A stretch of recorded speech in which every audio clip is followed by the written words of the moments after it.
무더운 여름, 잠 못 드는 당신의 등골을 서늘하게 하는 그림을 소개합니다.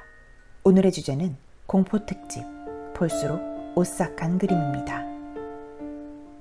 그리스 신화의 티탄족을 이끄는 농경의 신 크로노스, 하늘의 신 우라노스와 대지의 여신 가이아 사이에 태어난 크로노스는 자식들을 지옥 타르타로스에 가둔 아버지 우라노스를 거세해 신의 자리에서 끌어낸 뒤 신들의 왕이 됐죠.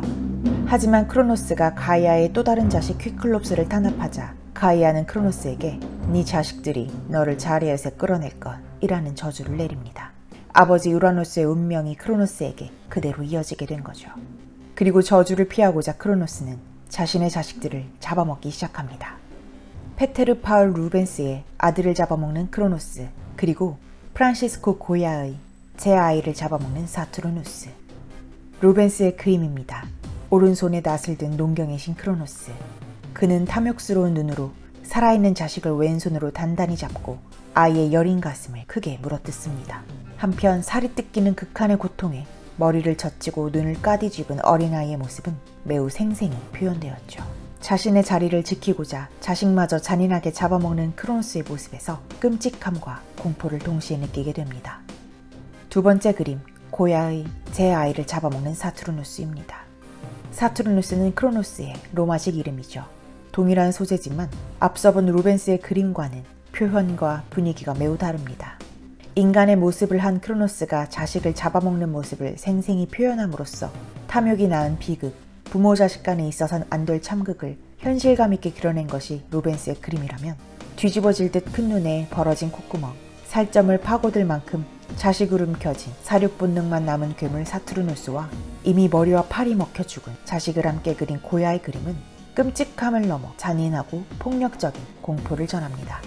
루벤스의 그림 속 단말마의 비명을 지르는 아이와는 달리 고야의 그림 속 먹혀버린 시체는 형체도 알아보기 힘든 생명이 빠져나간 먹잇감일 뿐이죠.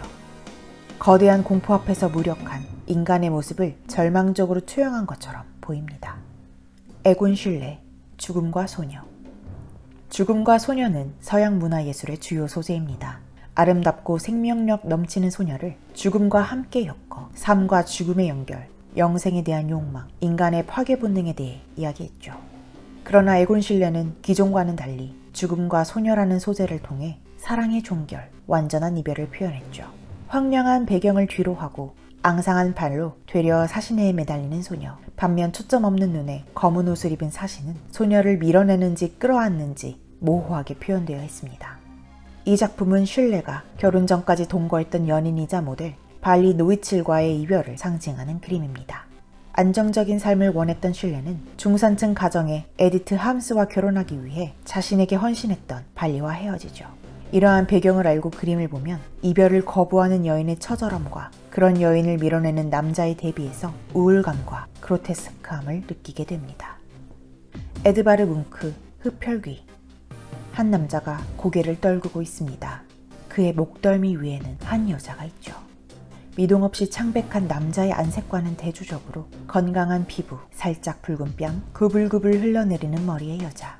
남자의 목에 키스를 하는 듯 하지만 떨궈진 남자의 얼굴 아래와 그를 감싸는 여자의 팔 주위엔 마치 붉은 피가 흐르는 듯 합니다. 이 그림의 원제는 사랑과 고통입니다. 뭉크 역시 한 여성이 남자의 목에 키스하는 모습이라고 설명했죠. 하지만 작품의 음산함과 기괴함 때문에 평론가들이 흡혈귀라는 제목을 붙이면서 세상에 알려졌습니다. 집에 걸어두면 가위에 눌릴 것처럼 섬뜩한 그림이지만 놀랍게도 2008년 11월 뉴욕 소더비 경매에서 약 431억 원에 낙찰된 작품이기도 하죠. 프란시스 베이컨, 고기와 남자 형상. 나는 왜 정육점의 고기가 아닌가. 프란시스 베이컨의 평생 화두였던 이 말. 본인은 결코 무시무시하게 그리려고 시도하지 않았다고 했지만 베이컨은 생고기처럼 피가 흐르고 형태가 으스러진 그림들을 주로 그렸습니다. 2차 세계대전을 겪어 죽음이 익숙한 세대이자 술과 도박, 섹스 중독에 가학적 성적 취향을 가진 베이컨. 그는 죽음과 폭력성을 투영한 그림을 통해 뒤틀린 자아의 표출, 삶의 고통, 사랑에 대한 광적인 갈구를 표현했죠. 그리고 관객들은 베이컨의 그림에서 공포와 혐오감을 느끼지만 결국 그 안에 담긴 인간의 내재된 폭력성, 살아가기에 견뎌야만 하는 비극에 공감을 하게 됩니다. 베이컨의 고기와 남자 형상은 스페인의 화가 벨라스케스가 그린 교황 인노첸시오 10세의 초상의 영감을 받아 그린 작품 중 하나입니다. 고귀함과 위험이 느껴지는 원화와 달리 베이컨의 그림은 교황으로 보이는 인물이 유리로 된 고문 상자 안에 갇혀 앉아 소리 없는 비명을 지르는 고통스러워 보입니다. 베이컨은 인물의 얼굴을 의도적으로 뭉개 그려 그림 속에서 표현한 고통과 공포가 관객에게 고스란히 전달될 수 있도록 그렸죠. 또한 양쪽에 고기 덩어리를 배치해 원화 속 권위적인 교황을 타락한 도살업자 또는 고깃덩이와 똑같은 고통에 취약한 인간으로 표현했습니다. 이 그림은 팀버튼 감독의 1989년작 배트맨에서도 등장합니다. 광기와 파괴의 캐릭터 조커가 미술관을 쑥대밭으로 만들면서도 이 그림만큼은 마음에 든이 나더라고 하는 장면이 나오는데요. 조커가 사랑한 베이컨의 그림, 왠지 납득이 갑니다. 한 번 보면 오싹하고 알고 보면 더 무시무시한 그림들 잘 보셨나요? 무더운 여름 건강 유의하시고 앞으로 또 재미있는 영상으로 돌아오겠습니다. 지금까지 마담드 시엘이었습니다. 오늘처럼 좋은 밤엔 저녁살롱.